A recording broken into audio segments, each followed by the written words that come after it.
Welcome to Across the Ring. My name is William Mayhem Michaels, And this is the scientist, Carl Schrupfer. and we're here today with Hasbro WWE once again for the second day. How's your week been today, man? Oh, my week has been fantastic so far. Heck yeah, that's what I'm talking about. So I know in our last interview we kind of got into the whole you made it to the power plant, but you didn't make it to the power Yeah. plant, right? So what I'm thinking is me and my partner here, we kind of want to get into what you got into right after the whole power plant situation went down.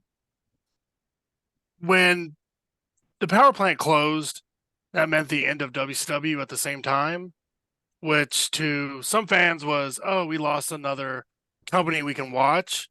But to the independent wrestlers, we've lost another place where we can maybe work.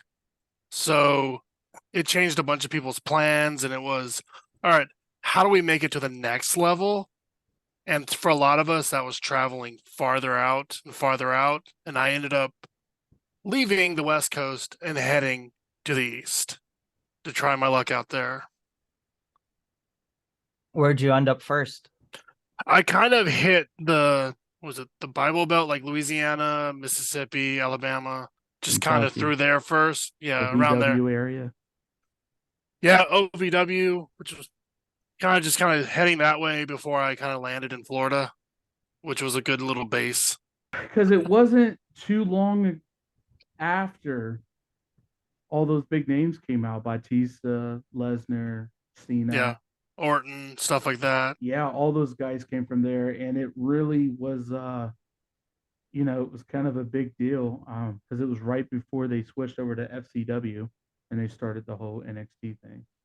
Yeah, that's about the time that I think they dropped OVW and picked up Deep South up in Atlanta and sent some people to HWA, which I think that was up in the North Carolina somewhere. And then when they closed those, they all traveled down to Florida for Florida Championship Wrestling. So when you say that you went to Louisiana, did you stay in that area right there, or was it kind of like you're still traveling along the Bible Belt during that time? It's pretty much you would see, is there any shows I can jump on as you move through? So you might do one or two shows in this state, then you're moving on to your next state until you get like a home base where Alabama for a little bit was it. So it was pretty much drive back, drive forward, and drive up and down. And that's about the time that TNA started. So it was a lot of people trying to go up to Huntsville or up into Tennessee to try to get on the first NWA TNA shows. So you just get a lot of people going, hey, I'm trying to go up there, and nothing would come out of it. Is that how you ended up in Florida? It was kind of in that whole rush of things? The thing was, it was kind of, I had family that was starting to move, and it was kind of like, well, if I don't kind of go with them, I don't really like sleeping in my car all the time type thing. So it's like, well, it also gives me another chance to maybe start over a little bit and see if something else sticks. If not, bring back something else. And it's a whole fresh new crop of people to work around and learn a different, like a Southern style wrestling to kind of pick up to see if that helps out with other things. Sure. So you traveled through, you go through a few of the southern states, make it to Florida. What kind of was in store for you there? Starting over, trying to figure out what companies around here that I could jump on with. Hey, I have experience, I'd like to try. And it was almost like a restart from getting into the business and moving on, because nobody knows your name out here yet. So you're trying to rebuild it and then jump on another show, jump in a car, just where can I work that will be beneficial for me? And where do I do not want to work now that I've done this for a little bit? That is just, I'm getting paid, but I'm putting more mileage on my body doing this type Right. Sure. stuff. So to you, did it feel kind of like a fresh start? Like, you could be like a new person. Like, I will how was it say for you? this is bad to say, but it's all out of respect. I learned how to be a much better heel in the South than I did in California. Because in California, you had one of the original performance centers for them, which was UPW and Santa Ana. And that was a place where like people like The Miz, Cena, Elijah Burks, Sylvester Terkay, Frank Kazarian, Daniels were in. So you had that hotbed, and they were the main draws to go there. So it was, I'll go learn from them, but you couldn't get into the school because it was another one of the ones that you can sign up for the school, but the contracted talent's in a completely separate thing. So you get to see Mike Mizanin starting, and you get to see the beginnings of Frankie Kazarian, Samoa Joe, and then you kind of see where they are now, which is kind of great. So when you said that it was easier for you to become a heel, I understand because you have to compete with all those people in California. But was it Yeah. also like a different type of crowd as well? It was a lot different of a crowd because out here, to some of them, it's still real, which made traveling a lot harder because maybe, yeah, maybe I jump in the car with somebody and we're doing other shows, but we're wrestling each other on all these shows. Maybe he has to pick me up 3 blocks down from the building, away from people, stuff like that. So you learn more to kind of keep everything to you, Yeah. but then just turn it on with them and see what they react to, what gets you not hit with a cane, which happened twice to me because I said something and I felt a knock on my head and I was just like, really? Oh, I want to hear that story now. All right. You may end up cutting this out because first thing I said is I looked in the audience and I went, why is it none of the trees here fork? They're all just straight. And everyone stared at me and I'm like, are you all related to each other or is it just the water? And people booed and I got out of the ring and I went to go just put the heat on this guy. And I just felt this crack on the back of my head and I turned around and there's an old lady, wooden cane's broken, hit me in the back of the head. And I went, what the crap? And one of the wrestlers in the back went, oh, that's my grandmother, by the way. I'm sorry. And you know, with you saying that it's still real to the people in the South, I promise you, to the grandmothers, it's very real. If they're coming out to wrestling, it's real to them. I promise. Yeah. And I think I did another show for them about a month later, and she was there. And she had a metal cane this time. And I went, and so the guy I was wrestling, I said, if you see her swing it, you tell me. She went to go pick it up. I took it from her and hung it on the top rope in the corner. And it stayed there for the whole show. And I told people, I was like, you take that cane down, we will have issues. Leave it. And it stayed there the whole time. When we broke down the ring, it was still hanging there. Oh, wow. Wow. Yeah, it was just one of those incredible type things. I was just like, all right, that was good. But then it was also at the same time, I have to leave this building without getting stuff thrown at me. And it was just one of those, oh, I completely understand what like Arn Anderson and Tully Blanchard talked about. Oh, I had to jump in the trunk of a car to leave this building. Okay, I understand that type of anger. right. And it's during that time. Well, I don't even want to say just during that time because not too long ago with GCW with Matt Cardona winning the world title. Yeah. That ring got filled, and it was kind of like, you know, when the NWO took over, like, back in them days, it was a lot more common, but that's why in WWE, when you go to the show, guys, you no longer get bottles. You never get bottles or caps. Yeah. I had 2 friends at that GCW show. One is a referee, and I heard from them, Cardona brought the bottles. What? Yeah.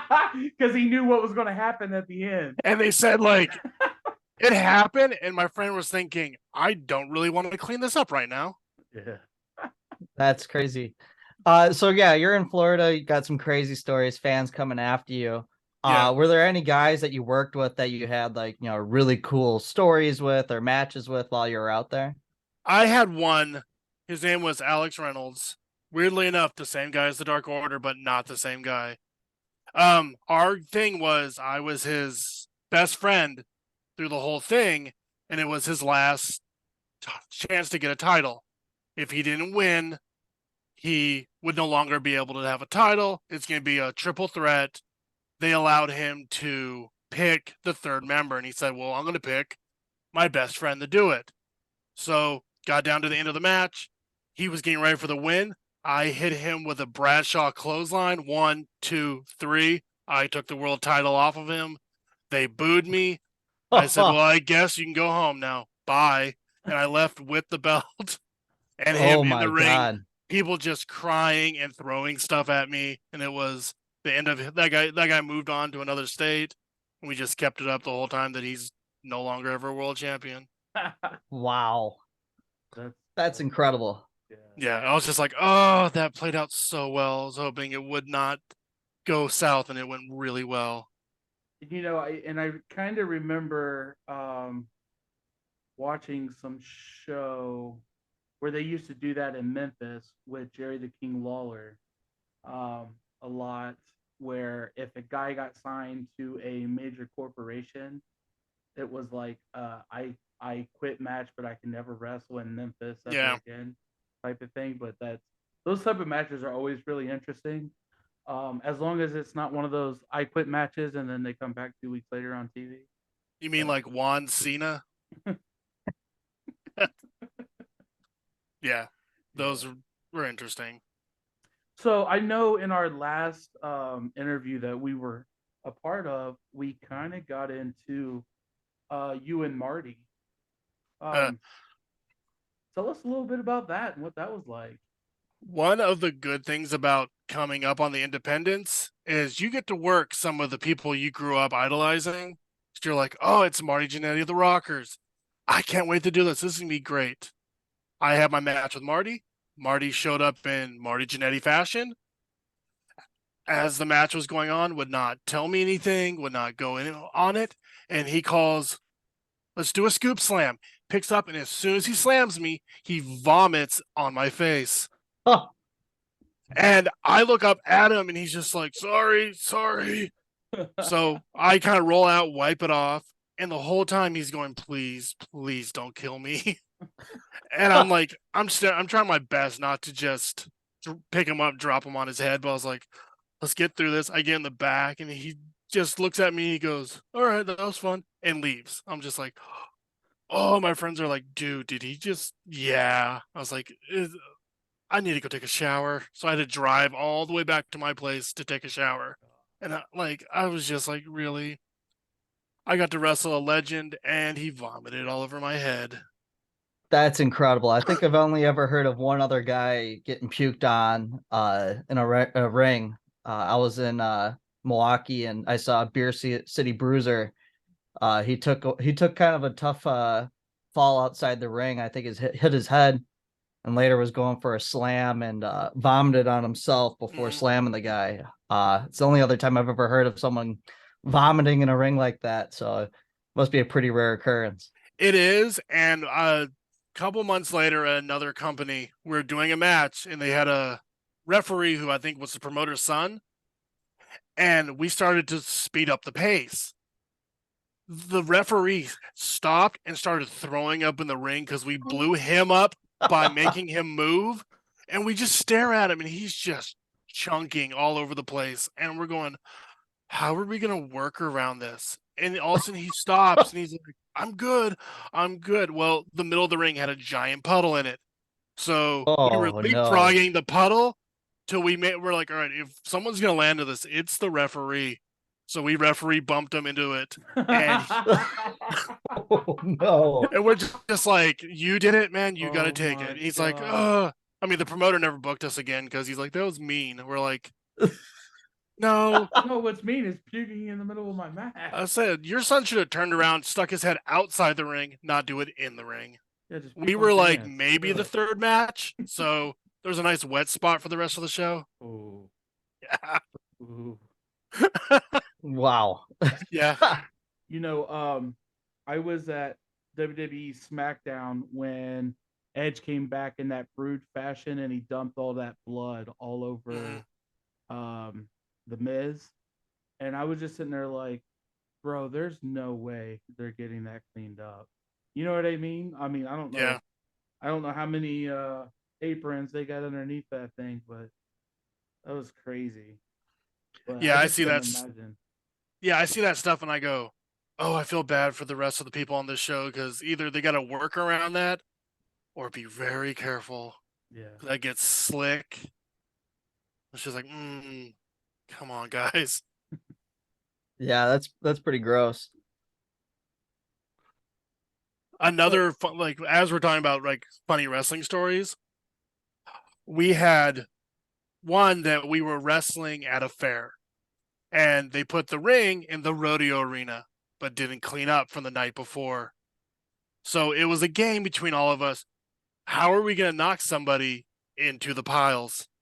And we just happened, there was a guy that was very light, very new, and they said, we're picking him up, we're throwing him. They threw him. I will say he Will Ospreay like backflipped over it, stood up, and we're like, no, we thought we were gonna get it. Later that night, guy slips trying to get in the ring, falls backwards, splat, Oh, just all over, and we're like, you're not getting back in here. That is- Stay out there, stay out there. He'd get up there, That's we'd knock awesome. him back down. how'd the Just like crowd react to that? they couldn't tell what it was until he turned around and he had this giant brown thing on his back and couldn't figure out why we would not let him back in the ring because Oh we're my like, God. no, we don't want you in here. And the more he got close to us, the more we could smell it. And we're just Oh, like, man. oh, let's get this done. Match was over. He went in the back and we were spraying him down with a garden hose outside the tent, going, nope, not till you're clean. Yeah, and I grew up on a farm, and I will tell you, whoo, that's rough. That's I mean, so you rough. just see the piles around in there, and your first thought is, oh, one of you's going in this. And it's the Right. whole night, like they're trying to like smack your fingers off ropes, push you, and you're like, no, no, and you're like, Oh, not ooh, today. this one can't fight back. We're throwing him over there. That's so messed up. I Uh, assume that happens to a lot of rookies getting into business, though. yeah, it's more of hey, it's a way of kind of being like, hey, you're gonna do if you want to do this, that's good. Kind of builds rapport, but at the same time, we all like to kind of rib each other and mess with each other. So it's stuff like that that just kind of helps us get through the monotony of like long travel days where it's, oh, maybe we move your bag or they ziplock your bag or something like that just to kind of break the levity. And then it's an ongoing game for the night where you're like, all right, somebody's going in here, who's going to do it? And if you get back, you're like, haha, you guys didn't get me. Yeah, That's pretty awesome. I imagine it's kind of good too, like, you got to teach people how to mess with each other. So with like the young guys, you got to, teach them, okay, these are the kind of jokes we make, and we Yeah. do it to everybody. And so it's like an initiation of, all right, this is what we're doing, you're going to be doing it too. So get Yeah. them kind of in the loop. It's like we're all family. We're all here to do this together. Let's have fun. Let's just enjoy us and just enjoy it down the road too. Yeah. So, you talked about, wrestling in a rodeo, arena type of thing. Are there other like kind of strange locations that you ended up wrestling in? I wrestled. We wrestled in I want to say it's like a nightclub bar where I don't know why there was a structural pole going down the middle of the dance floor, and they put the ring on the other side. Well, if you've watched wrestling, the ropes need room to move. Well, we were against two sides of a wall and a beam. So all the running was on the two sides that weren't working, and it was the weirdest. Like you couldn't I hit the ropes, I hit the wall, and I was just like, "Oh, that hurts so bad." And we're like, "Why did you put it here?" And he's like, "Well, that way we can have room for everybody." I'm like, you could have slid it over here where you have one wall on one side, and we didn't have to. And he's like, "I just liked it over here." And we're like, "We don't," because this is Yeah. really hard to run at something and go, all right, I need to slow down or I'm gonna hurt myself. So They who also was gave you it like that who was it that made that decision? The guy that you're talking about, is he a promoter? Is he the the owner of the? promoter and the guy who owned the place because they work together, kind of like, oh, we want to do a show. Well, where can we put the ring? oh, it fits here, or it fits here, or how about we do it over here? Oh, it doesn't work. Like they stick it in the weirdest spots possible, not thinking, So it's how's never this any gonna wrestler input in where the ring yeah, goes. I like we take walked it. in there when he went, really? And he went, it's where it fit. And I'm like, we could do it in the parking lot. It'd be Yeah. easy. No, this is where we want it. I was like, okay. We're like, well, where's our dressing room? He goes, outside. We're like, what do you mean outside? He's like, go out that door. We have some like those plastic tarps put up around for you. I'm like, can we not use the room upstairs? He goes, no, that's a private office. I was like, oh, whatever. Even better. Yeah, you get a hard gust of Jeez. wind, and we're all just standing there staring at each other with nothing. We're like, we're not coming back here. That's brutal. When you have a situation right like that where the ring's in a weird place, there's obstacles, you talk about, the rodeo having stuff, trying to avoid there as well. Do you guys like talk to each other about how you can kind of hint to like the crowd and stuff that like that's an obstacle for them to worry about and kind of create drama there? Or... Well, the first thing usually when we get into a building, we have that issue. We all get in the ring and figure out how can we work around this, and that's how we kind of figure out like, all right, let's not do this. But then you start to play it up as the show goes on. Like if you hit the wall, like you hit it and you go, who put that there? Or you continually hit it like, why? And you just kind of help play up the levity of like, this is a really bad spot for this to be in. Or you go to hit the ropes and like you would slow down, just lean, and you're purposely trying to be like, this is dumb. This is dumb. But then you're like, oh, okay. Try to get work around the best you can. I Yeah, don't think ham it we up. ever, yeah, we never did a show there again because we're like, no, no, no. I still have a bruise on my back from that night. No. Yeah, I believe it. I feel like oftentimes you see at the smaller venues either like a chandelier or a ceiling fan in the way that Sometimes seems a to. disco ball. Yeah. Oh, there was one show. We we got in there and the top rope and the ceiling was maybe 5 feet. I'm 6'1". Like I stood up on it and I had to push up ceiling tiles.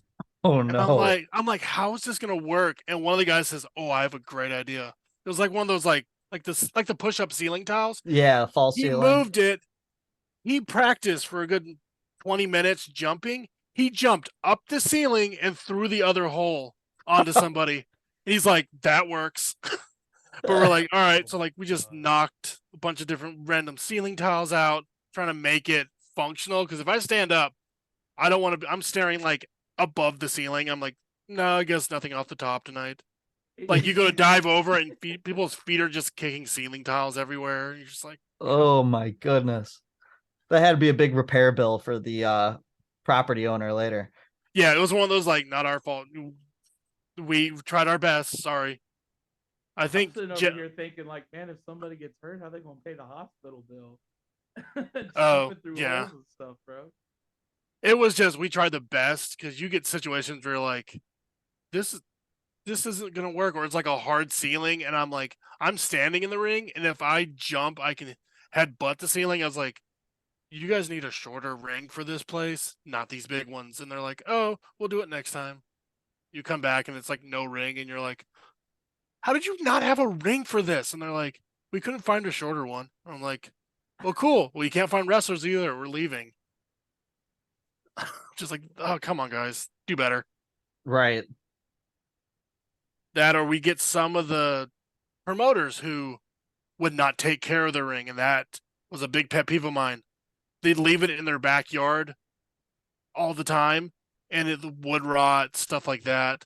You're just like, come on. We had one that the ropes were so bad that I walked to the back and I had a slice down my back from ring ropes being exposed and didn't know it until like someone's like, hey, you got blood coming down your back now. I'm like, really? Yep. 2 pieces of metal sticking out. It's just like, Oh my goodness. I was like, hey, we're gonna go ahead and wrap that up. That's not right. That's She's like, come on, do us better, man. That's incredible.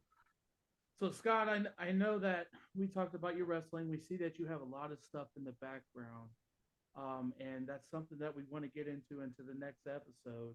And I know that you got a surprise for us, which we're not going to talk about now. Yeah. You have to watch the next episode to find out what that surprise is.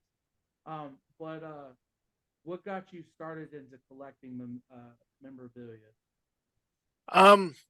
What got me into it is a lot of these pieces have history to them, and I've heard of pieces that just disappear. And I remember that feeling of seeing Randy Savage come out in gear, like a certain outfit, and you're just like, oh, that's so cool. And now for me to have something that I look back and go, I have a memory attached to this. It kind of helped me and also preserve the history instead of this disappearing somewhere. Hey, it's here. It'll be shown off, and maybe one day it'll be shown off in a public place where people can come and see it. I just want to make sure the history stays around and just doesn't disappear. Stuff like that. Yeah, that's awesome. All right, well, I guess now we're going to go ahead and wrap it up. If you guys liked everything that you heard today, just know that we are going to get into all the stuff he has behind him tomorrow, and we got a special surprise for you. Until then, my name is William Mayhem Michael. This is Carl, the scientist Rutfer. And we are with As for WWE